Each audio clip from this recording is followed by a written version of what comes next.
Hello and welcome to another demonstration of Staffordshire Black. Today we have a small piece of beech on the lathe. It's going to be turned down to a cylinder, nothing fancy like a finial or anything like that, because it is so cold in the workshop today that I just want to get in the house, if I'm perfectly honest with you. Nevertheless, regardless of the shape of it, I'll be able to show you exactly how to ebonize using Staffordshire Black, tannin juice and ebonising juice, and also how well the process takes to beech, which to be honest is excellent. The first thing we need to do is turn it down to a cylinder, and then I'll come back to you.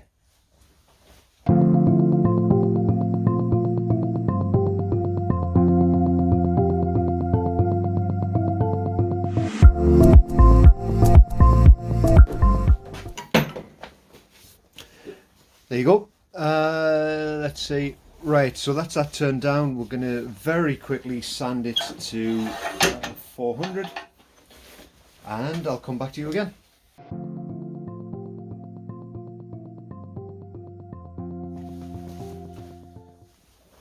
So we've taken this down to a cylinder, we've sanded it to 400.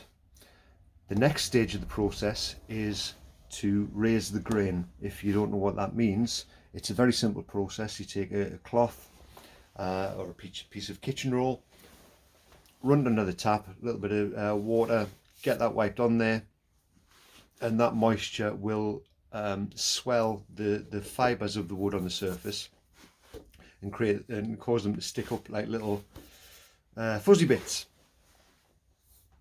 Once you've done that and dried it, sand it back to the final grit that you did, which in this case was 400. That gets rid of those fuzzy bits, and then you need to remove the dust.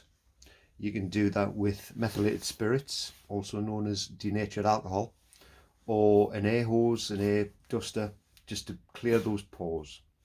So that's what I'm going to do now. I'm going to do that off camera. I'll raise the grain, dry it off, sand it back to 400, and then take it to the air hose and get the dust out, and I'll come back to you when that's done.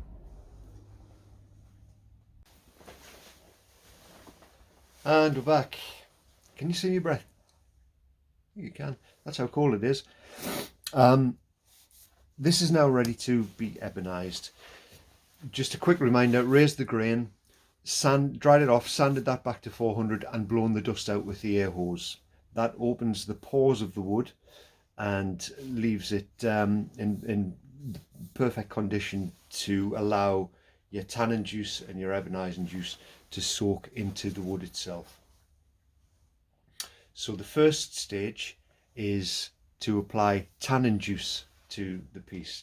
We always recommend that you do that first on any wood that you're trying to ebonize, whether or not it already has a high tannin content. Beech doesn't, so it's definitely required for this. So here we go. Tannin juice, tannin Staffordshire Black, tannin juice. Part of the ebonising kit, which you'll see on staffordshireblack.co.uk, is a little decanting jar, a couple of little decanting jars, and foam brushes, which the foam brushes make the application a lot easier because it helps you control the amount that you're putting on there. It helps you control exactly where it's going and makes sure that you get good even coverage. Cover your lathe bed, cover whatever surface you're working on, because this will drip and will destroy the surfaces it touches. So first stage, tannin juice. Get a good covering on there, nice and wet. The idea being that it needs to soak into the pores. The wood needs to absorb as much as it possibly can, because this is the activating ingredient. Good, healthy, liberal application. Different directions to make sure you're getting it right in there.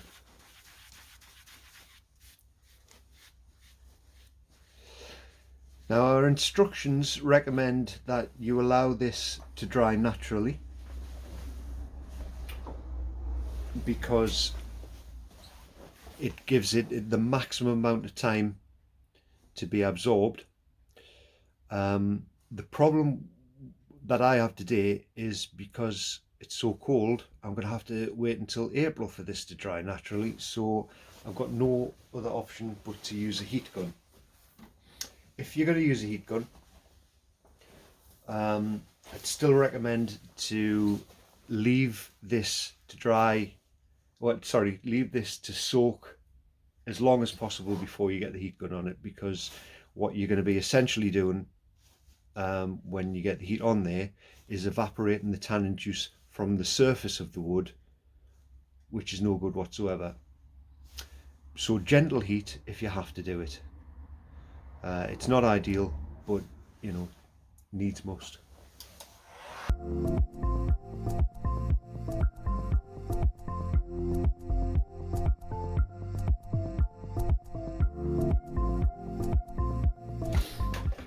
That'll do for now. Right, so that's the first important stage done. And this stage is where the magic begins to happen.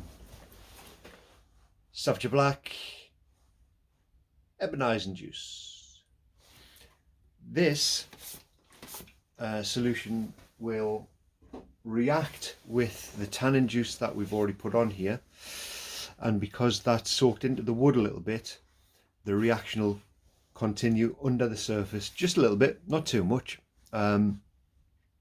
where it actually changes the chemical composition of the fibres of the wood and essentially create black wood.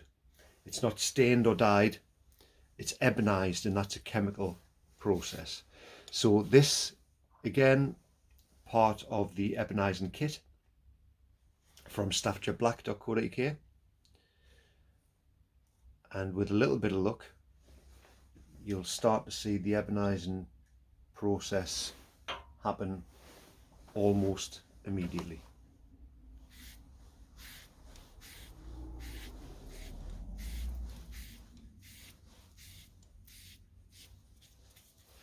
And again, plenty on there.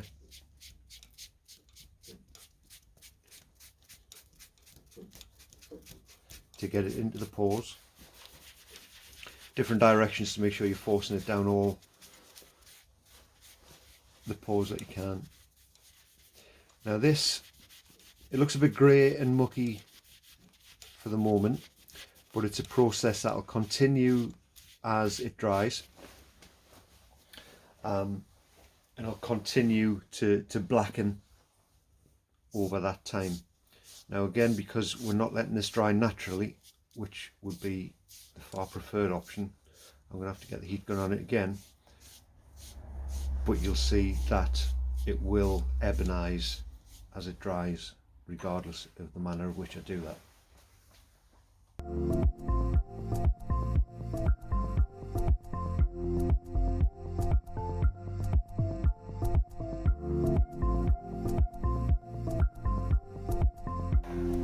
Now I know what you're thinking that's not black, that's grey. And you're right, it's actually even a tiny little bit purple. That's because this isn't the end of the ebonising process. The end is when this is a treatment, so when you put a finish on, we always recommend oil, which penetrates into the wood and gets into those same pores that the ebonising has got through. It pops the wood, it pops the black of it, gives it depth, and it gives it body, and it gives it prettiness. Nevertheless, one coat, especially on beech, just isn't really enough. So what we're going to go for today is three rounds of applications, which means tannin juice followed by ebonising juice 3 times over. So this is the second coat of tannin juice. Now one of the reasons we supply the little decanting jars in our Ebonising kit is because if you work straight from the bottle, you're going to end up mixing both of the juices together and spoiling each of the bottles. So the point is, if you decant a little bit of your juice into your jar, you see the steam coming off this. If you decant a little bit of juice into your jar, now we're at this stage. Now I'm using the tannin juice brush and I'm wiping it across a surface that has had Ebonising juice on. I'm naturally going to be taking some of that Ebonising juice onto this brush and dipping it back into the tannin juice jar, thereby contaminating it. So if I was working straight from the bottle, I'd be spoiling the whole bottle, which would give us less control when we come to use it again. The little jars that you have will be spoiled only if you use those jars. So just once you've finished, chuck that out and start afresh next time round. So there's plenty of tannin juice on there. Our second application, we need to get that dry. You can see it going blacker. As it dries, it'll go grey again, but it'll be a deeper grey than previously.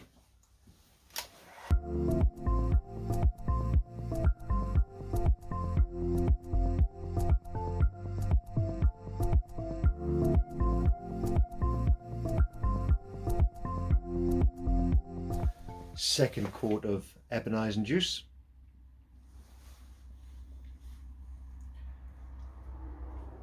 Of course, you should really take much more care than this and let things dry fully. This isn't fully dry. It's not an ideal situation, but you can still see that it's working regardless of that. So this is Ebonising juice again. This is what reacts with the tannin juice. Steam coming off again. Steam coming off again. It must be all 3 degrees in here. Yeah, this is the stuff that reacts with the tannin juice. And again, it's a process that will continue as this dries. It's not a case of what you see now is what you get at the end. Plenty on, get it into the pores, make sure it's worked right in. And just to reiterate, this is the reason that we remove the dust before we start, because the pores of the wood after sanding are clogged with dust, which limits the amount of liquid that you can get into the wood. So clear it out and you can maximise your chances of getting the result that you want. So that's the second round of applications. We'll dry this off again. We're going to do one more round after this, and then I'm going to try a little experiment.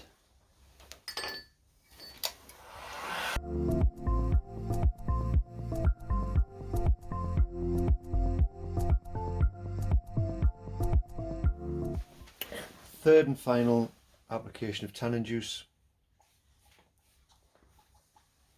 I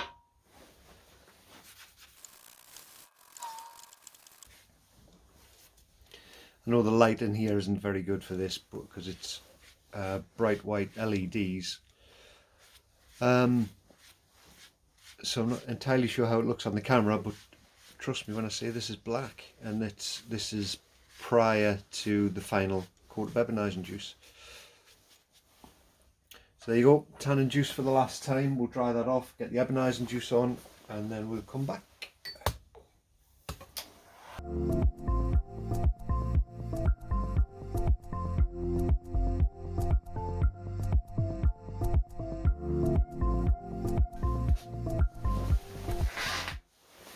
And the final Ebonising juice.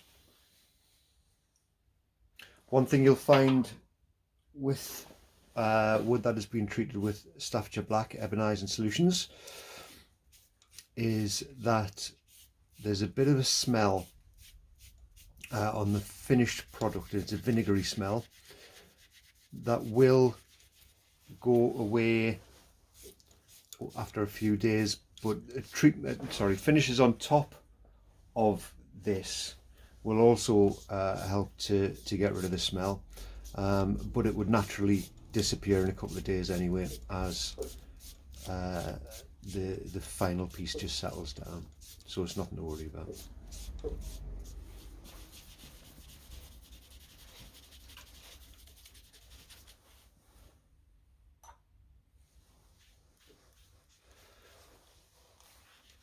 Now, rather than drying this with the air gun, with the heat gun,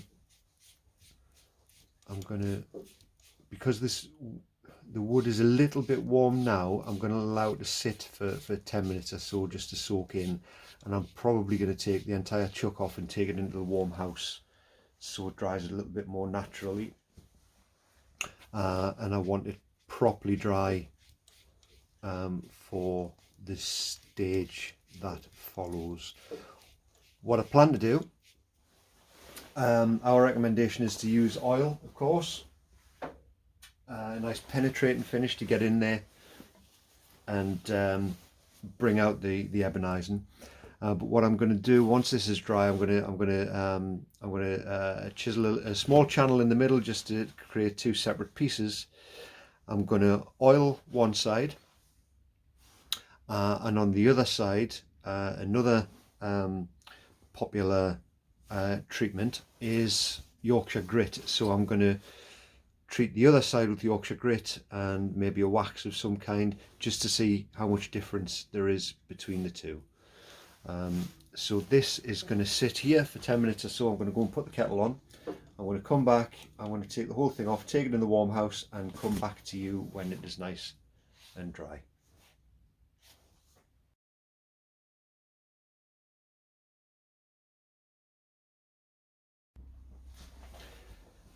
It's been an hour and a half or so, been in the house. It's been lovely and warm, and this has dried beautifully.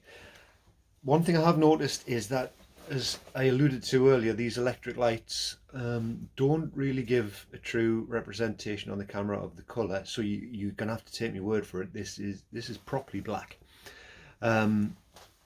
Hopefully it'll look even blacker once I get some oil on and Yorkshire grit, which is what I'm going to do now.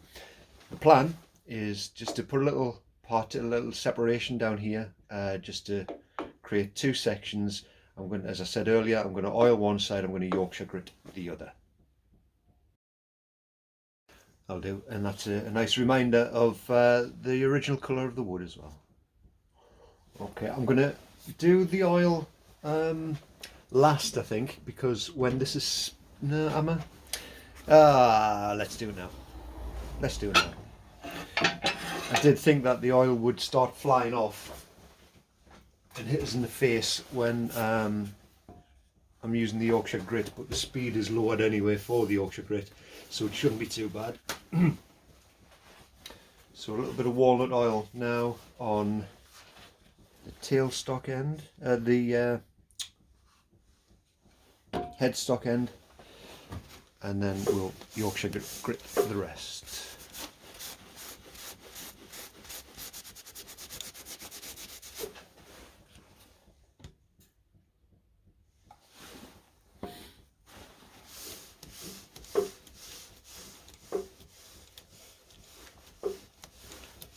Now this is the finish I prefer, because it penetrates so deep into the wood, but I know a lot of people also use Yorkshire grit, so we might as well give that a test. Need a new kitchen roll as well, it keeps falling apart.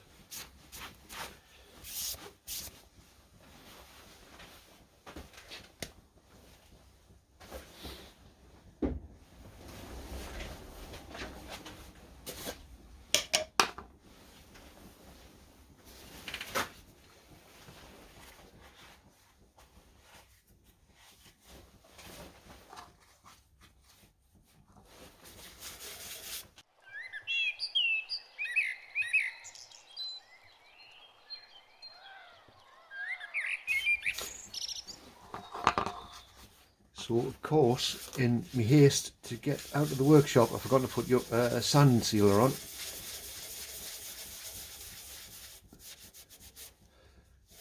But I suppose not everybody uses that anyway, so it's not too much of a problem. You will see that some of the ebonising comes off as you're applying your Yorkshire grit, but that's the same regardless of what treatment you've got on here to begin with, because you're still taking off. The whole point of Yorkshire grit is to sand it, and sanding means you're taking off a microscopic layer of the top surface, and if that's ebonised, you're going to be taking away some of the ebonising as well. So we'll quickly spin that up.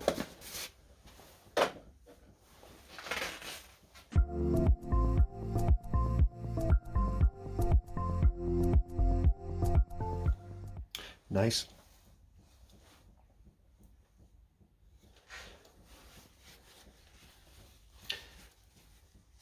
I'm going to put a little bit of sand and sealer on now. It's a little bit late, but better late than never.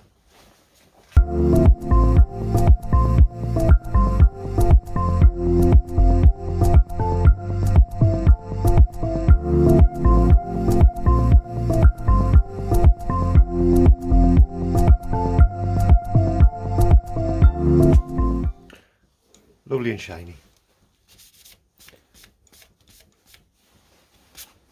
And a little bit of put a little bit of wax on.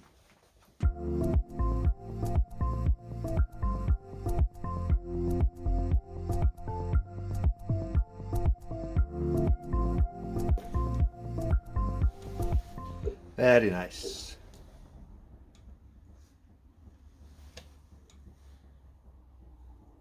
Very nice. They're two different finishes. You're not sure on the camera, but you can tell the difference.